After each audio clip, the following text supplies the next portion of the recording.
Hello students, मैं हूं Sunil sir और मैथमेटिक्स लर्निंग में आपका स्वागत करता हूं। आज हम लोग क्लास 10th के संस्कृत के 8वें अध्याय को पढ़ने वाले हैं। अध्याय का नाम है कर्मवीर कथा। तो कर्मवीर कथा में हम लोग एक ऐसे व्यक्ति के विषय में जानेंगे जिन्होंने अपने मेहनत के दम पे, अपने कर्म के दम पे पूरे समाज में प्रतिष्ठा पाया, बहुत ही उच्च स्तर का एक सरकारी जॉब पाया, जिसके कारण पूरे समाज में, पूरे परिवेश में उसका सम्मान होने लगा। तो एक निचले स्तर का भी व्यक्ति किस प्रकार से मेहनत के दम पे आगे बढ़ सकता है, इस कहानी से आपको ये सीख मिलेगा। तो शायद हो सकता है कि आप इस कहानी को पढ़ने के बाद अपने आप में मोटिवेट फील करें। तो ध्यान से समझिएगा और बाकी जो चीज़ें हैं मैं आपको इस अध्याय को पढ़ाते समय ही सारे चीज़ों को समझाऊंगा।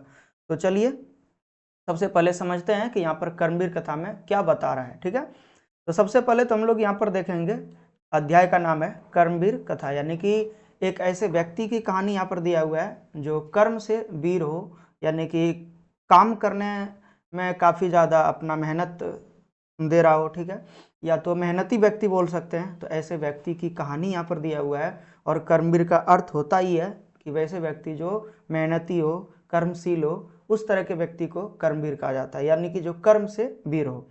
तो इसीलिए यहाँ पर कहानी का नाम रखा गया कर्मवीर कथा। तो सबसे पहले तो हम लोग देखिए यहाँ पर पाठ के सारांश को पढ़ते हैं। इसमें देखिए लिखा है, पाठे अस्मिन् समाजे दलितस्य ग्रामवासिनः पुरुषस्य कथा वर्तते।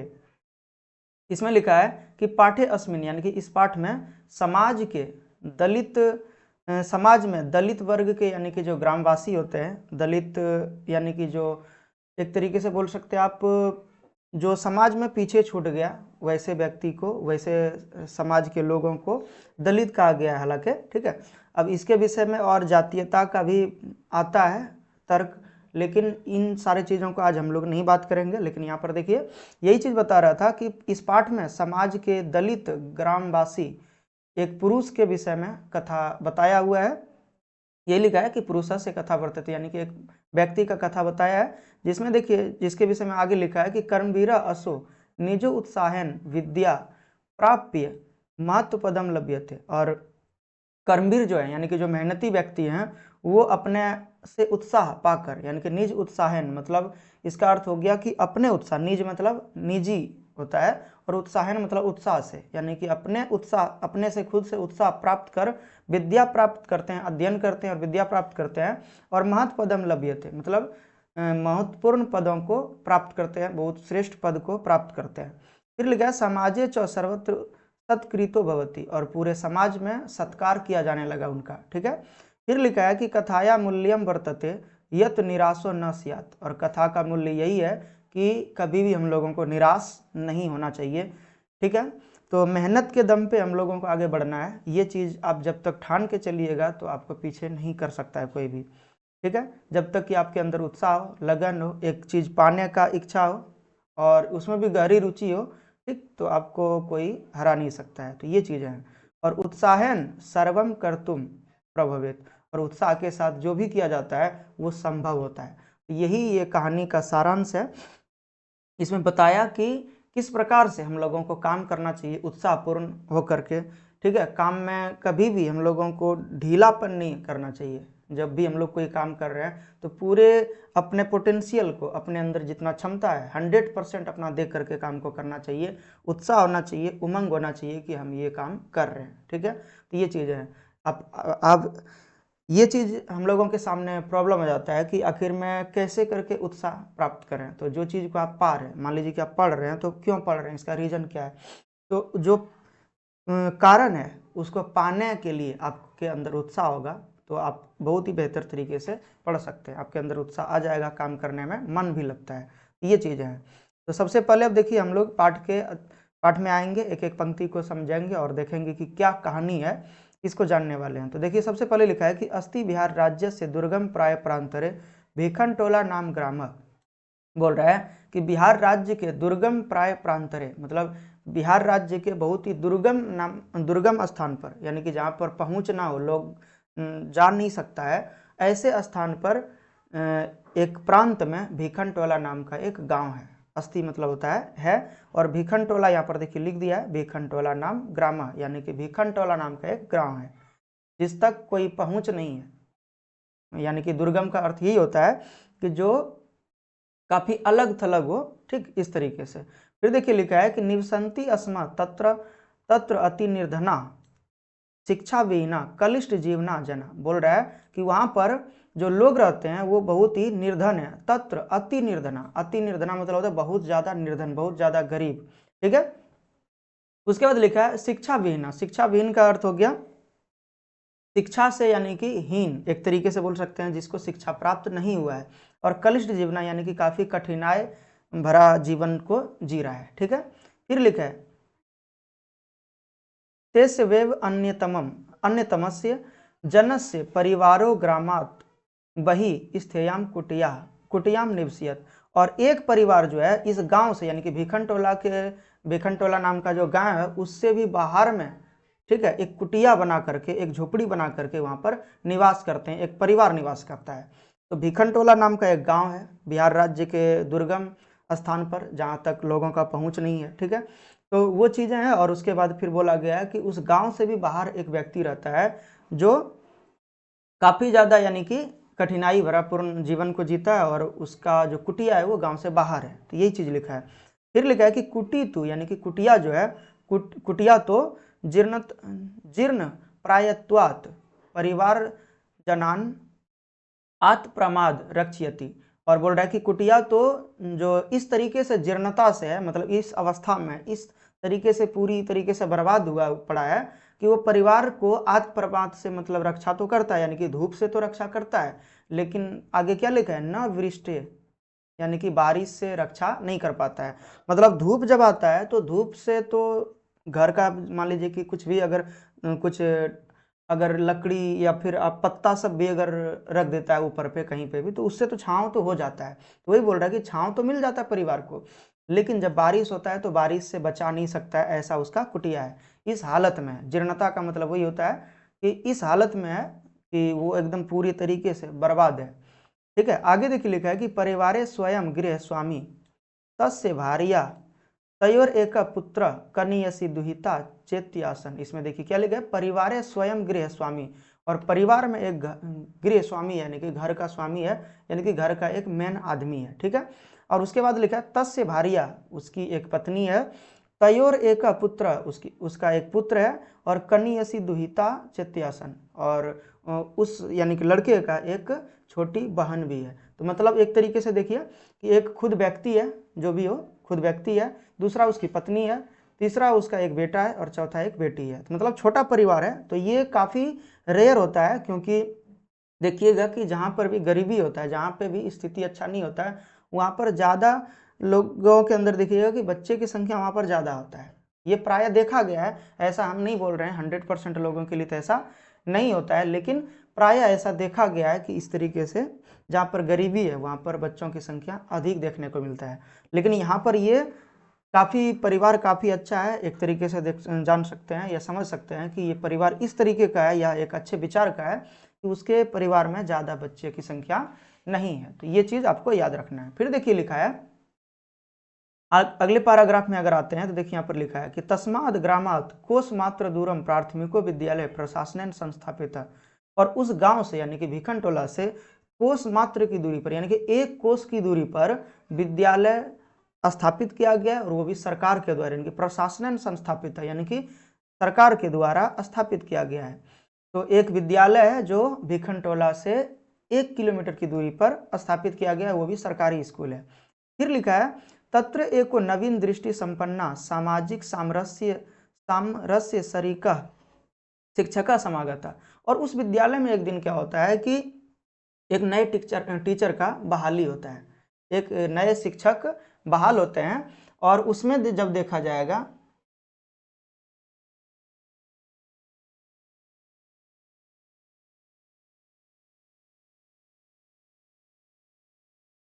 एक नए शिक्षक बहाल होते हैं, और वो नए नवीन दृष्टि संपन्न यानी कि एक तरीके से व्यक्ति था। जो शिक्षक आते हैं वो नए दृष्टि का था, पुराने ख्यालात का नहीं था, वो सबों को सामाजिक सामरस्य भरा यानी कि व्यक्ति था, सबों को एक समान दृष्टि से देखने वाला था, ठीक है। तो ये चीजें हैं। अब आगे देखिए लिखा है कि भिखनटोलाम द्रष्टुम आगता स कदाचित खेल रत्नम दलित बालकम विलोक्य तस्य तस्य तस्य अपातरम अनियन स्वभावेन अभिभूतः। देखिए क्या लिखा आगे कि भीखन टोलाम, यानी कि भीखन टोला को जब एक तरीके से यहाँ पे जो भीखन टोला में जब आते हैं, वो वहाँ पर शिक्षक जब आते हैं विद्यालय में, तो आसपास का क्या होता है कि गांव को देखने का भी एक ललक होता है कि कौन कौन सा गांव है, क्या है इधर उधर, कहाँ से बच्चा पढ़ने आएगा, तो ये देखने के लिए आते हैं, यानी कि भीखन टोला के तरफ, यानी कि उधर का जितना भी सोसाइटी है वहाँ पर देखने के लिए आते हैं कि किस प्रकार से यहाँ पे सिचुएशन है, किस तरह का माहौल है। तो वहाँ जब देखने आते हैं तो वहाँ देखते हैं कि दलित बालक जो हैं वो खेल में रत हैं। ठीक है, खेल में रततम है। रततम मतलब होता है कि यानी कि रतम, रतम का मतलब होता है कि पूरी तरीके से वो डूबा हुआ है, कि खेल खेलना है, मस्ती में पूरा खुश होकर के खेल खेल रहा था। और वो सब देख रहा है कि अपने यानी कि जो स्वाभाविक गुण जो बच्चों का था उसी के अनुसार से वो खेल रहा है बच्चा सब पूरे, यानी कि आनंद होकर के। तो ये चीज उसने देखा कि भिखनटोला जब घूमने गया था तो वहाँ पर बच्चे सब खेल रहे थे। फिर देखिए लिखा है कि शिक्षकम बालकम मैनम स्वविद्यालयम अनीय स्वयं शिक्षतुम आरभत। और इसने क्या लिखा है कि उन शिक्षक ने, यानी कि जो नए दृष्टि का शिक्षक जो आए थे वहाँ पर विद्यालय में, तो वो शिक्षक वहाँ के सारे बच्चों को बुलाते हैं और बुला करके और बोलते हैं कि आओ तुम लोग स्कूल, हम पढ़ाएंगे। ठीक है, और यहाँ ये चीज यहाँ पर देखिए लिखा है कि शिक्षकम बालकम मैनम स्वविद्यालयम अनीय, मतलब अपने विद्यालय में ला करके स्वयं शिक्षतुम आरभत, अपने से शिक्षा देना स्टार्ट कर दिया। बालको अपि तस्य शिक्षण शैल्याकृष्ट शिक्षा कर्म जीवन से परमा गतिरति मन्यमानो निरंतर अध्यवसायन विद्या अधिगमाय निरतो अभवत। देखिए क्या लिखा है कि बालको अपि, अब बच्चा भी ऐसा निकला कि बच्चा सब ने भी देखा कि ये जो शिक्षक हैं, यहाँ पर देखिए लिखा है कि शिक्षण शैली आकृष्ट, यानी कि शिक्षक का जो था वो शिक्षण शैली काफी अच्छा था, बहुत अच्छे तरीके से पढ़ा रहा था। तो वो जो शिक्षा शैली जो था, शिक्षक का पढ़ाने का जो तरीका था, उस तौर तरीकों को बच्चों ने यानी कि सराहा और उसको अच्छा लगा, तो इसीलिए उस चीज को मान लिया और सारे बातों को मानते हुए उन्होंने आगे करके, यानी कि सारे बच्चों ने पढ़ाई करना स्टार्ट कर दिया और शिक्षा कर्म को अपना जीवन का गति रति मानते हुए, यानी कि अपने जीवन का कर्म मानते हुए और उसी से निरत हो गया, यानी कि विद्या को ही अपना एक मुख्य मार्ग मानते हुए आगे पढ़ने लगा। और उसमें से एक बच्चा था जो काफी खास था और इसी के विषय में यहाँ पर बताया है। हालांकि नाम हम लोग आगे जानेंगे, क्योंकि नाम पहले जानने से भी अच्छा नहीं होता है। जिस समय नेचुरली कहानी में जो नाम होता है, जहाँ पर नाम लिखा रहेगा कहानीकार के द्वारा, वहाँ से ही जानने में ज़्यादा इंटरेस्ट आता है। ठीक है, फिर लिखिए कि कर्मशः उच्च विद्यालय गतस्यैव शिक्षकस्य अध्यापनेन स्व अध्यवसायन च प्रथम्य प्राप्त। देखिए क्या लिखा है कि क्रमशः ये, यानी कि जो बच्चा था, एक लड़का जो है, वो धीरे धीरे यानी कि शिक्षक के शैली से आकृष्ट हुआ, पढ़ने लगा और पढ़ते पढ़ते क्या हुआ कि वो उच्च विद्यालय तक पहुंच गया। उच्च विद्यालय में जब गए वो, तो वहां पर भी उन्होंने अपने से भी पढ़ाई किया और शिक्षकों के द्वारा पढ़ाए गए बताए गए मार्गों पर भी चला। तो इन सारे चीज़ों को लेते हुए आगे बढ़ते हुए उन्होंने जब आगे गया तो वहाँ पर भी प्रथम स्थान प्राप्त किया उच्च विद्यालय में। तो वही लिखा है कि प्रथम्यम प्राप्त, यानी कि प्रथम स्थान प्राप्त किया उच्च विद्यालय में। ठीक है, हाई स्कूल की शिक्षा में पहला स्थान प्राप्त किया उन्होंने। फिर देखिए लिखा है कि छात्राणाम अध्ययनम तपः, और ये यानी कि एक स्लोगन को लेते हुए चला कि छात्रों के लिए अध्ययन ही तपस्या है। इस विचारधारा से वो आगे बढ़ा, एक स्टूडेंट जो है वो इस विचारधारा से आगे बढ़ा कि छात्रों के लिए अध्ययन ही तपस्या है। तो ये चीज आपको याद रखना। पिछले अध्याय में भी हम आपको बताए थे कि कर्म क्या होता है। यदि आप स्टूडेंट हैं तो आपके लिए पढ़ना कर्म है।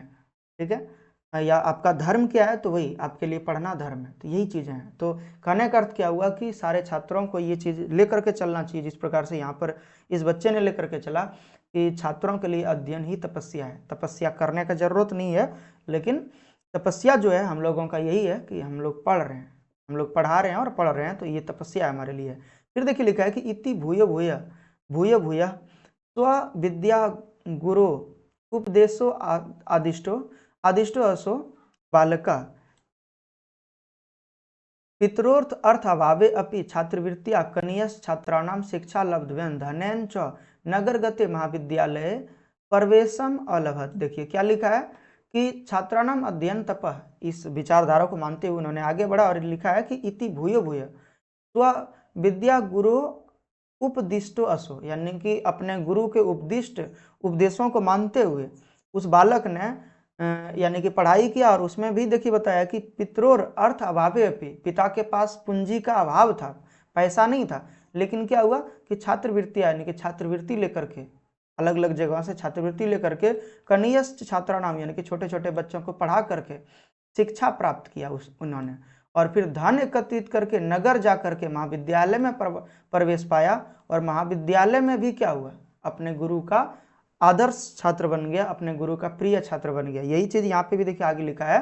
फिर देखिए यहाँ पर आगे बताया है कि तत्रापि गुरुनाम प्रिय सन सततम पुस्तकालय स्ववर्गे च सदाव हित चेतसा अकृत कालक्षेप स्व अध्ययन निरतो अभूत। देखिए क्या लिखा है कि तत्रापि वहां पे भी जब वो महाविद्यालय में नगर में चले गए, मतलब शहर में चले गए और महाविद्यालय में नामांकन पाया, तो वहां पर भी जाकर के अपने गुरुओं के प्रिय बन गए। तो वही लिखे गुरु नाम प्रिय, वहां पे गुरुओं के प्रिय बन गए और वहां के पुस्तकालयों से अपने वर्ग से जितने भी पुस्तक मिलता था उसको पुस्तकालय से और वर्ग से उन सबों को अध्ययन करना स्टार्ट किया। जब भी उसको समय मिल रहा था अपने हित के लिए, जब भी उसको समय मिल रहा था अकृत कालक्षेप यानी कि थोड़ा थोड़ा भी अगर टाइम मिल रहा था तो अपने से यानी कि स्व अध्याय निरतो अभूत, यानी कि अपने अध्ययन में निरत हो जाता था, डूब जाता था पूरी तरीके से कि पढ़ना है।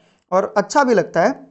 देखिए पढ़ाई में कब मन नहीं लगता है, आपको एक चीज जानना जरूरी है कि पढ़ाई में कब मन नहीं लगता है। जब आप नहीं कोई चीज को बना पाइएगा, जब आप सवाल कोई बना रहे हैं वो नहीं बन रहा है आपसे, जब आप कुछ समझना चाह रहे हैं वो समझ नहीं आ रहा है, तो मन नहीं लगता है। लेकिन अगर आप पढ़ रहे हैं, सब कुछ समझ में आने लगे, सब जो भी बनाना चाहें वो बनाने लगे, ठीक है, तो इससे क्या होता है कि पढ़ाई में मन लगता है।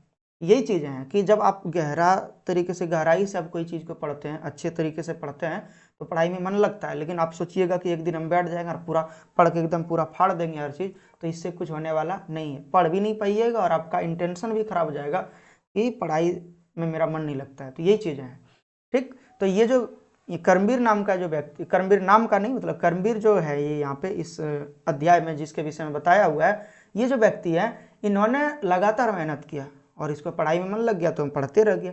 आप एक चीज को देखे होंगे कि जब भी आप कोई कहानी देखते हैं तो या सुनते हैं या पढ़ते हैं तो उसमें आपको ये चीज का हमेशा लालसा लगा रहता है कि अंतिम में क्या होगा, अंतिम में क्या होगा, इसके साथ क्या होगा, ये ललक होता है। तो इसी तरीके से जब आप पढ़ते हैं वो कहानी को समझ रहे हैं, तब जब तक कि कहानी नहीं समझेंगे तब तक आपको अच्छा नहीं लगेगा। तो यही चीज यहाँ पर भी है, पढ़ाई के साथ भी यही होता है कि जब आप अच्छे तरीके से सब कुछ समझेंगे तो आपका मन लगेगा, नहीं समझेंगे तो मन नहीं लगेगा। तो यही चीज़ है। फिर देखिए आगे लिखा है कि महाविद्यालय से पुस्तकागारे बहुनाम विषयानाम पुस्तकानी आत्मसादसो कृतवान, और पुस्तक महाविद्यालय के पुस्तकागार से यानी कि जो वहाँ पे पुस्तकालय था वहाँ से बहुत विषयों के किताबों को लेकर के यहाँ पर देखिए लिखा है विषयानाम पुस्तकानी बहुनाम विषयानाम पुस्तकानी, मतलब बहुत सारे विषयों के पुस्तकों को लेकर आत्मसादसो कृतवान, अपने अंदर समाहित कर लिया उसके ज्ञान को। इसी को बोलते हैं आत्मसाद करना, ठीक है। और फिर लिखा है तत्र स्नातक परीक्षायाम विश्वविद्यालय प्रथमम स्थानम वाप्य स्व महाविद्यालय से ख्यातिम वर्धयत। देखिए क्या लिखा है, और वहां पर भी स्नातक के परीक्षा में अपने विश्वविद्यालय से प्रथम स्थान प्राप्त किया। यानी कि विश्वविद्यालय का मतलब होता है यूनिवर्सिटी और कॉलेज का मतलब होता है कि विद्यालय जहाँ पे पढ़ाई हो रहा है। एक विश्वविद्यालय के अंदर कई कॉलेज आता है, 50 भी हो सकता है, 100 भी हो सकता है, 200 भी हो सकता है। एक यूनिवर्सिटी जिसको बोलते हैं, तो उसके अंतर्गत जैसे आप जानते हैं बिहार बोर्ड, तो ये बोर्ड है 10 के स्तर पर काम कर रहा है, 12 के स्तर पर काम कर रहा है। उसी तरह से जब आप ग्रेजुएशन करिएगा, ठीक है, पोस्ट ग्रेजुएशन करिएगा, ठीक है, मास्टर डिग्री करिएगा या फिर मास्टर डिग्री उसी को पोस्ट ग्रेजुएशन का ही बोलते हैं। और अगर मान लीजिए कि जैसे आगे चल के आप डॉक्टरेट की उपाधि लेते हैं, जिसको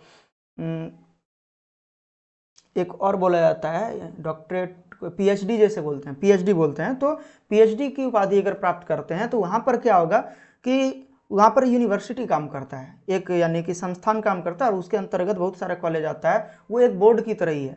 तो पूरे बोर्ड से यानी कि पूरे विश्वविद्यालय से प्रथम स्थान आया, अपने कॉलेज का नाम यानी कि बढ़ाया। तो ये चीज़ लिखा है कि स्नातक परीक्षा में भी अपने विश्वविद्यालय से पहला स्थान पाया और अपने महाविद्यालय का ख्याति बढ़ाया, यानी कि अपने महाविद्यालय का नाम बढ़ाया। सर्वत्र राम प्रवेश रामस्य इति शब्द श्रूयते अस्मा, यानी कि हर जगह पर राम प्रवेश राम का नाम सुनने को मिलने लगा।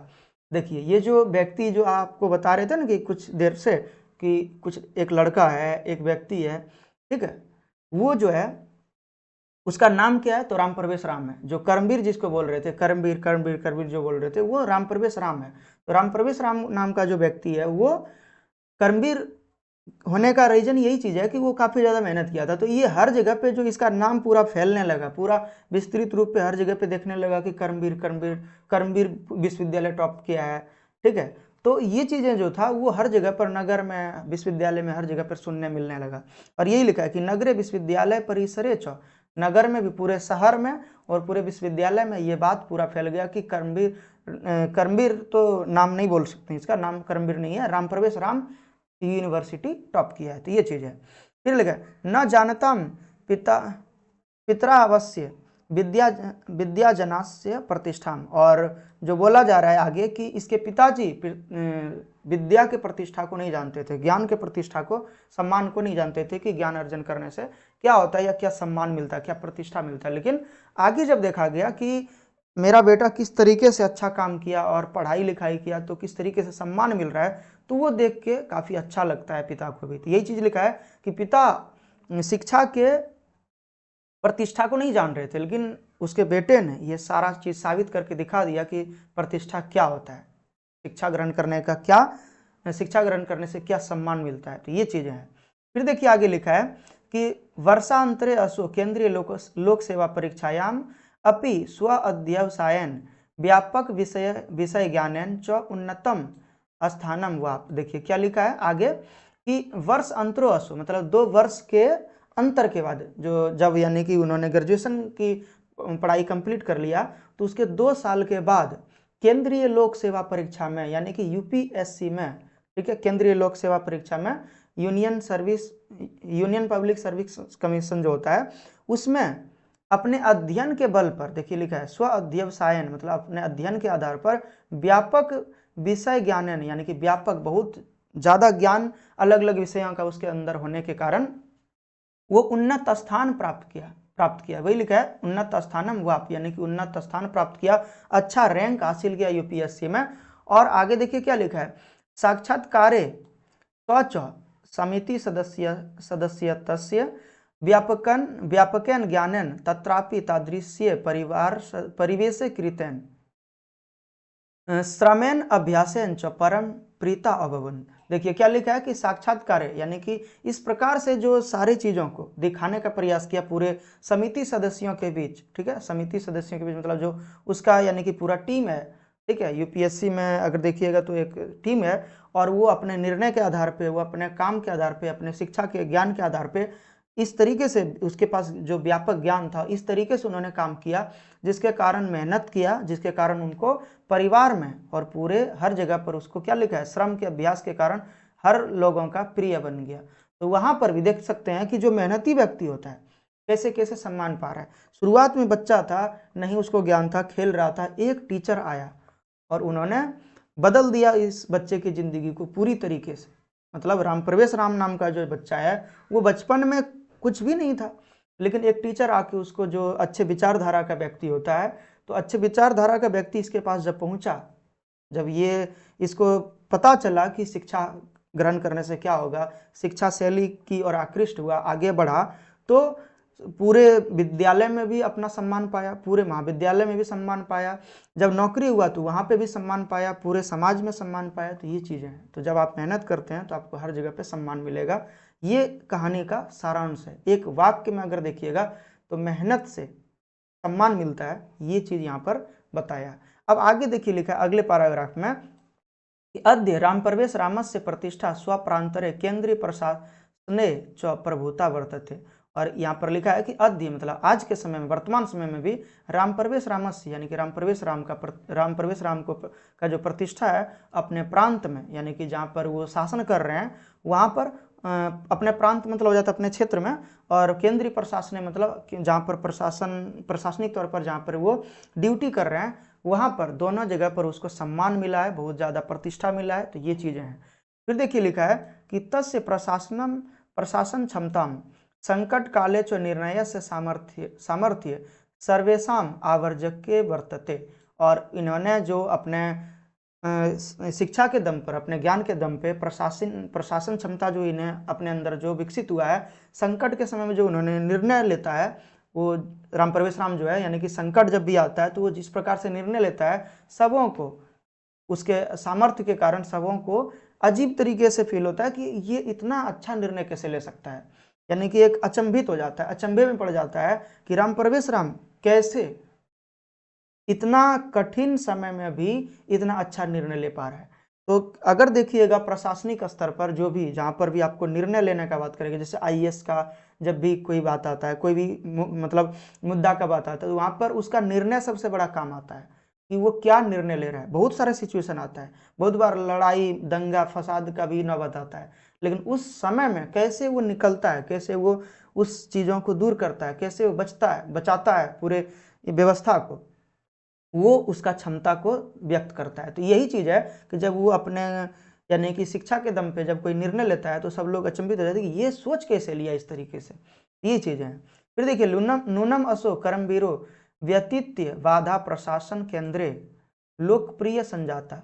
और ये अपने यानी कि कार्य के दम पर कर्मवीर अपने प्रशासन केंद्र में सबों के लिए लोकप्रिय बनते गया। और सत्यम उक्तम बोला गया, सत्य ही कहा गया है, उद्योगिनम पुरुषम सुंगे उपेति लक्ष्मी। और बोल रहा है कि उद्योगी पुरुष मतलब जो काम करने वाले व्यक्ति हैं, उसी के पास ही लक्ष्मी आता है, यानी कि धन आता है। तो यही इसका ये जो पंक्ति लिखा है, उद्योगिनम पुरुष सिंहे उपेति लक्ष्मी, यानी कि लक्ष्मी जो है यानी कि धन जो है वो उद्योगी व्यक्ति, उद्योगी पुरुष के पास ही आते हैं, जमा होते हैं। यही चीज़ें हैं। तो कहने का अर्थ क्या है कि आज हम लोग इस अध्याय के आधार पर यही चीज़ जाने कि मेहनत अगर करते हैं तो हम लोगों को हर जगह पर सम्मान मिलता है, प्रतिष्ठा मिलता है, और खुद तो अच्छा होते ही हैं, पूरे समाज को, पूरे सोसाइटी को भी अच्छा कर सकते हैं। तो यहाँ तक तो हो गया। अब आगे देखिए, आपको अगर कहीं पे कोई दिक्कत होगा तो यहाँ पर हिंदी में पूरे तरीके से, पूरे अच्छे तरीके से लिखा हुआ है कहानी, ये भी आप देख सकते हैं, एक एक करके पढ़ सकते हैं रोक रोक के वीडियो को, या फिर पीडीएफ का लिंक आपको डिस्क्रिप्शन बॉक्स में मिल जाएगा, तो वहाँ से डाउनलोड भी करके आप लिख सकते हैं या पढ़ सकते हैं, आपको कोई तरह का दिक्कत नहीं होगा। तो ये चीज़ है, हर एक लाइन बाय लाइन एक एक अच्छे तरीके से जैसा कहानी में दिया हुआ है वैसा ही इसका ट्रांसलेट यहाँ पर दिया हुआ है। आप अच्छे तरीके से पढ़िए, इसको समझिए, और कोशिश तो मेरा यही है कि आप, हो सकता है कि आप पूरी तरीके से समझ गए होंगे और आपको दोबारा पढ़ने का भी हिंदी का ज़रूरत ना पड़े। तो ये चीज़ें हैं, ठीक है। तो यहाँ तक देख सकते हैं कि पूरी तरीके से हम लोग पढ़ के यानी कि खत्म कर चुके हैं। और यहाँ पर देखिए एक जो पंक्ति को जो हम लास्ट में बोले थे, तो यहाँ पर जो देखिए लिखा है उसी का अर्थ बताया है, उद्योगिनम पुरुष सिंह उपेति लक्ष्मी। तो जो बताया गया था ना, उद्योगी पुरुष सिंह के, उद्योगशील मतलब काम करने योग्य जो व्यक्ति होता है वो सिंह के समान होता है, पुरुष जो होता है वो सिंह के समान होता है, और लक्ष्मी सफलता उसे ही प्राप्त होता है। तो यही चीज़ें हैं। अब हम लोग आगे ये पढ़ने वाले हैं, यानी कि ये क्वेश्चन आंसर को बनाने वाले हैं, जितना भी यहाँ पर दिया हुआ ऑब्जेक्टिव एमसीक्यू, फिर सब्जेक्टिव भी दिया हुआ है नीचे क्वेश्चन, यहाँ पर देख सकते हैं। कुछ 10 ऑब्जेक्टिव क्वेश्चन है, फिर कुछ सब्जेक्टिव क्वेश्चन है, 7 सब्जेक्टिव क्वेश्चन है, और इस तरीके से आज हम लोग ये भी कंप्लीट कर लेंगे इसी वीडियो में। तो सबसे पहले तो देखिए यहाँ पर पहला क्वेश्चन में क्या लिखा हुआ है, ये चीज़ आप देख सकते हैं, ठीक है। पहला क्वेश्चन में यहाँ पर लिखा है कि राम परवेश राम का गांव किस राज्य के दुर्गम क्षेत्र में स्थित है। तो बिहार राज्य में बताए थे, बिहार राज्य में, तो यही आंसर हो जाएगा, बिहार राज्य में, ठीक है। तो ये आंसर हो गया। उसके बाद देखिए आगे दूसरे क्वेश्चन में, राम परवेश राम के गांव का नाम क्या था। तो आपको बताए थे, ठीक है। सबसे पहले तो यहाँ देखिए लिखा है भीखमपुर, भीखमपुर तो नहीं था, कर्मवीर गांव नहीं, ये भी नहीं है, भीखन टोला है, तो ये चीज़ आपको याद रखना है। और भीमनगर ये नहीं है, ठीक है। फिर देखिए लिखा है आगे,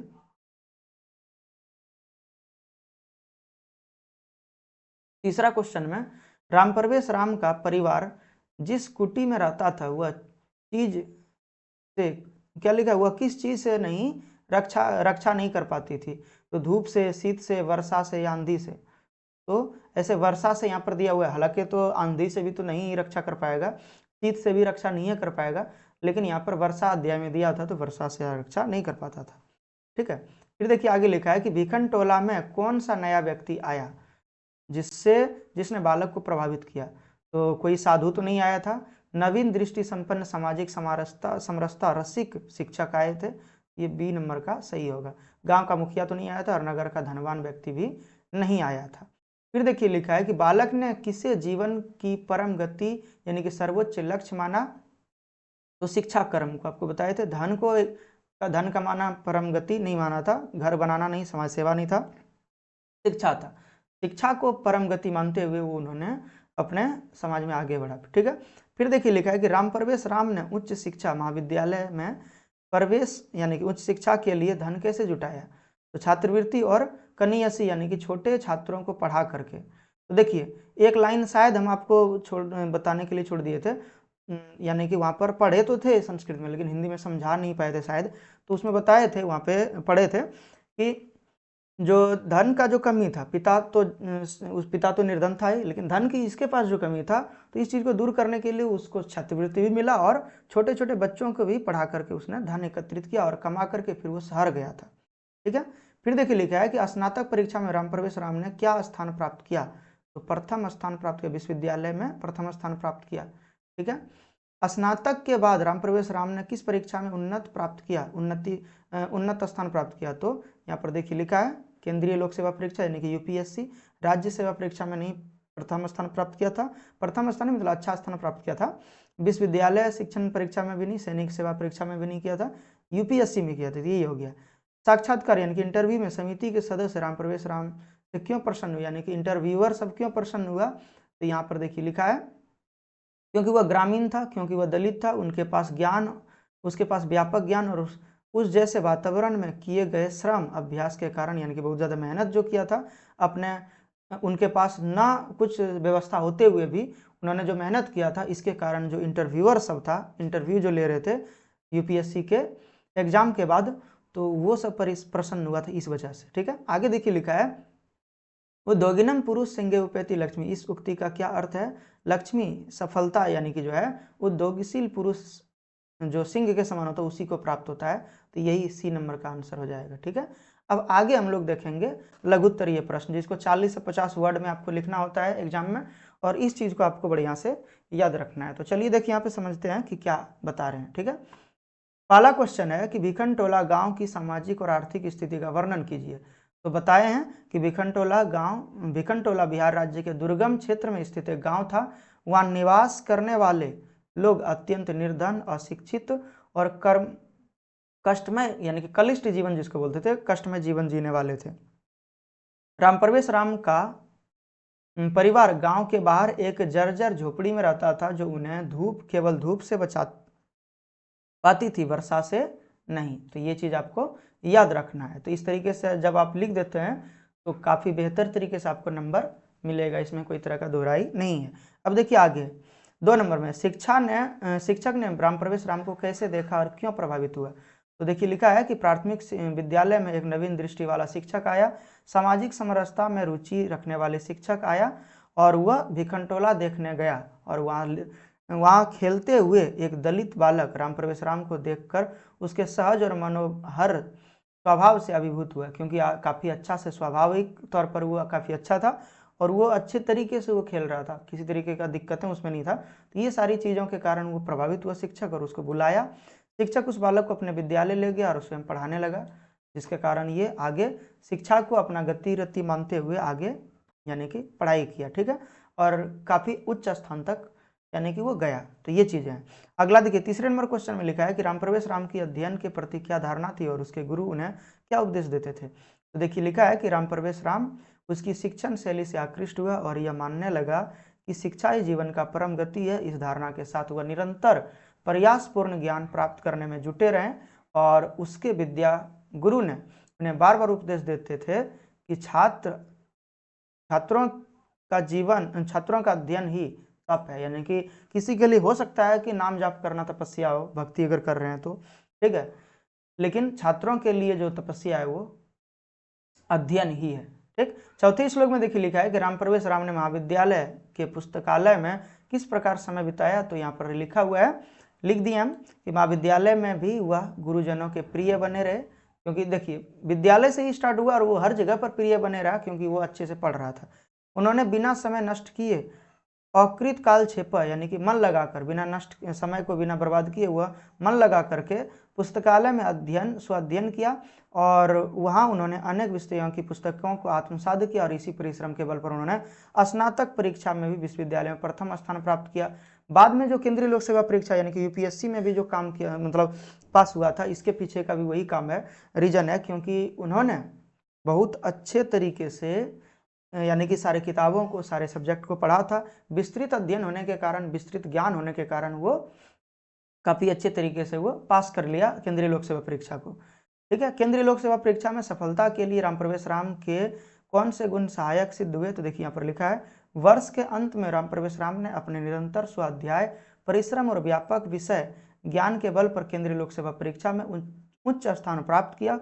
साक्षात्कार में भी इसी ज्ञान, व्यापक ज्ञान और प्रतिकूल परिवेश के लिए एक श्रम से सीमित सदस्यों को अत्यंत प्रसन्न किया। जो यहाँ पर इंटरव्यूअर सब थे उन सबों को प्रसन्न किया, क्योंकि बहुत ही, अब जब आप इंटरव्यू को देखते हैं ना, या तो कभी भी अगर जाइएगा, शायद संजोग, ठीक है, शायद संजोग का बात हम नहीं बोल रहे हैं, हालांकि आप बहुत ही अच्छा जॉब है, जाइए, अच्छा है, सेवा का अवसर मिलता है, ठीक है, कुछ व्यवस्था सुधारने का मौका मिलता है, तो वहाँ पे आप जा सकते हैं। लेकिन हाँ, अगर जाइएगा तो वहाँ पर आपको देखने मिलेगा कि सब लोग घेर के आपको बैठ जाएगा, 3-4 इंटरव्यूअर, 5-6 इंटरव्यूअर बैठता है और घेर के बैठेगा और आपके लिए बहुत ही अजीब तरीके का सिचुएशन क्रिएट कर देगा, बहुत ही, यानी कि जिसमें लोग हताश हो जाता है, वैसा सिचुएशन क्रिएट कर देगा और वहाँ आप किस तरीके से जवाब देते हैं वो चीज़ को देखेगा।